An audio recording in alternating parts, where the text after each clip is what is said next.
1, 2, 3, let's go. Wednesday afternoon. Oh, is that goalkeepers are very well versed in where a particular penalty taker is likely to put the ball. And of course, the other thing about that, Henderson was at Manchester United before he came to Palace. We got him from Palace a couple of years ago. He completed his 100 games, I think, in the foreign game. I can't remember recently anyway. But I think he would have known Fernandes from then, and they were sort of walking off arm in arm almost, weren't they? And I imagine discussing the penalty. Why did you put it there? I thought you were going to go the other side, and all this stuff. But no, they're good mates, and I thought the game was played in a pretty good spirit, with the exception, I have to say, of but maybe I don't like singling people out, and I've always thought Harry Maguire, he's a pretty good player. I think he's past his best, but he's a pretty good, reliable defender. But there was one incident, and I don't like it when any player in any team tries to get someone else sent off. It's just not the thing to do. But, they're professionals. They should at least respect that, it's a tough game and so on. But it was very clear on the TV. As I say, I wasn't able to go this past Sunday for various reasons. But I managed to watch it live. And there was a particular incident where Strand Larsen, our centre forward, he was trying to get the ball, and he was right next to Harry Maguire.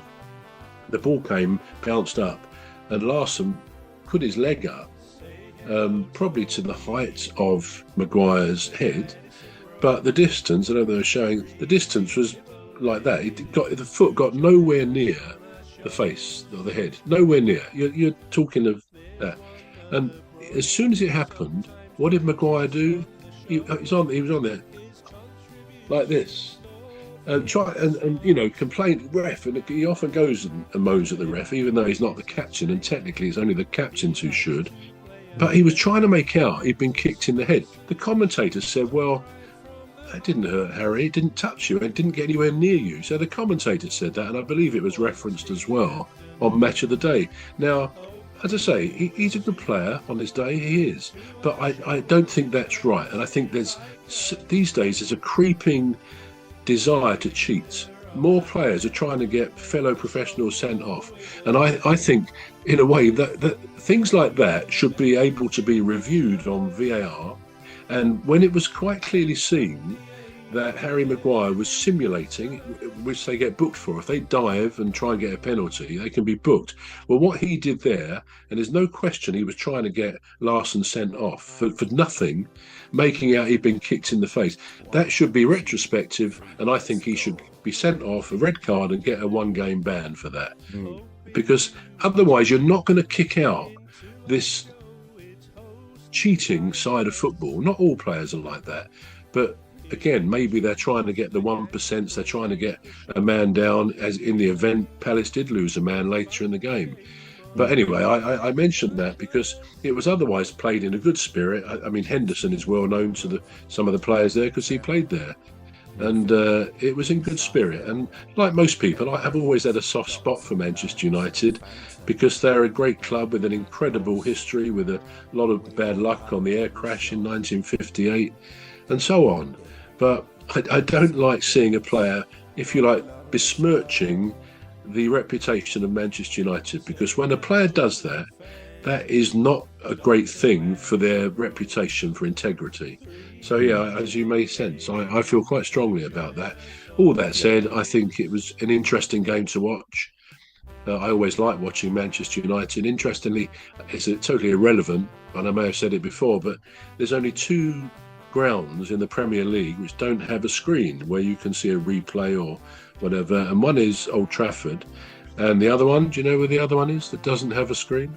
Liverpool.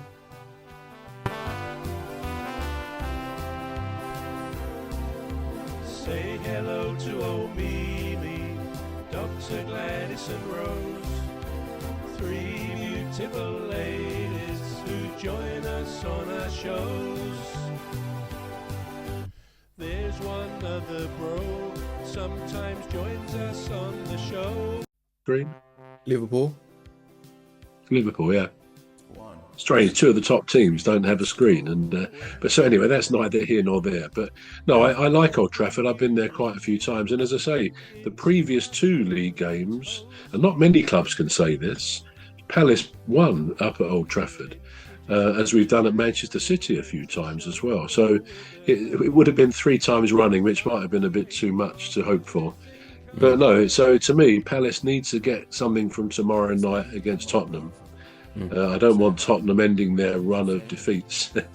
So yeah, fingers crossed we win tomorrow. Hopefully, yeah.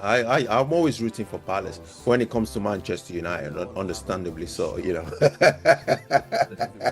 Sorry. You're a Man United fan, and there's a lot of you about. There are, and rightly so. One of my brothers has always been a Manchester United fan, and certainly Kimberly and Lucy's dad, Rob, he's a strong Manchester United fan. And they've also got a half brother. Step or half brother, Daniel, he's a Manchester United fan. So yeah, it's a lot of they give a lot of pleasure, Manchester United, and I think Carrick is doing very well. It's going to be an interesting discussion, debate for a lot of people, as it already is. Really, should Carrick get the job if he basically carries on winning? Now, I'm a bit mixed on that. A lot of people, like Roy Keane, has said he doesn't really think so, even if he wins all of his remaining games. And I'm sure I heard the other day Gary Neville indicating he too wouldn't necessarily give Carrick the job. Whether they're referring back to like Ole Gunnar Solskjaer, who had a similar good run as a caretaker, and then they gave him the job, and he had some success, to be fair to him, but not perhaps the success the club were looking for. And I think there could be concern that maybe Carrick's too close to the players, in a sense. He played there for many years. But yeah, if it was down to me, I think if he carries on winning most of his games, and there's about 10 left, I think, then I think he deserves a 2-year contract. See how he goes, because he gets something out of the team that maybe Amorim didn't. Yeah, or even 18 months just to start with. Now, I'm sorry, but I'm just gonna have to go back to the sending off of the Palace player, and there's an instance that I'm trying to highlight. Now, we've always known football, or the red card in football, to be a sending off, to be a last resort, and we've also known it to only be issued on a dangerous, tackle. Say hello to old Mimi, Dr. Gladys and Rose, 3 beautiful ladies who join us on our shows. There's one other bro, sometimes joins us on the show.